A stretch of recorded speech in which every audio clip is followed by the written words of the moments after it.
I thought was really interesting and I wanted to have an interesting conversation with. It pissed off like so many, like all these losers, you know, like story journalists and like this guy and that guy who like feels so entitled to this interview about, and Drake never does anything for like this type of media, and it just like made people so angry. It changed a lot of things. Like it made people more comfortable to go sit down with somebody that they've never sat down with before, you know, like a Nicki Minaj, like go to like Cenat's house, or like these musicians go to like a guy like Plaque Max's studio and start making songs with him. Like I feel like we did usher in the idea of just like, you can be from two completely different walks of life. The goal is not to be like some unattainable head for your whole life.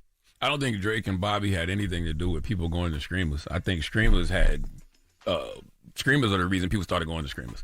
The Cenats and the Plaque Maxes, like they're the reason that people go to Screamers, not because of Drake and Bobby.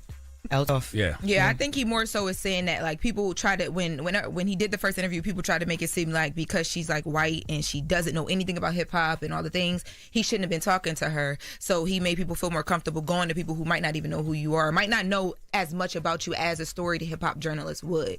But I don't understand. That's not true though, because the Plaque Maxes and the Kais, they do know about these people, and that's the thing. They do know about the culture. Kai knew about Nicki Minaj and was able to talk to her about her records and her albums. Plaque Max does music. Yeah, but Bobby knew nothing about his records. He knew who Drake was, but she didn't listen to the album, listen to the projects, know anything about it. And that's you go to those because you get easy interviews. Please don't try to cape. No, I'm not going to cape. I am going to say though that the argument at the time wasn't that they don't know exactly who he is. It's a different conversation, because even in this conversation, he addressed a lot of things, and people feel like he did it with her because she's not going to push back in a different way that a hip hop journalist would, or a journalist. You're right.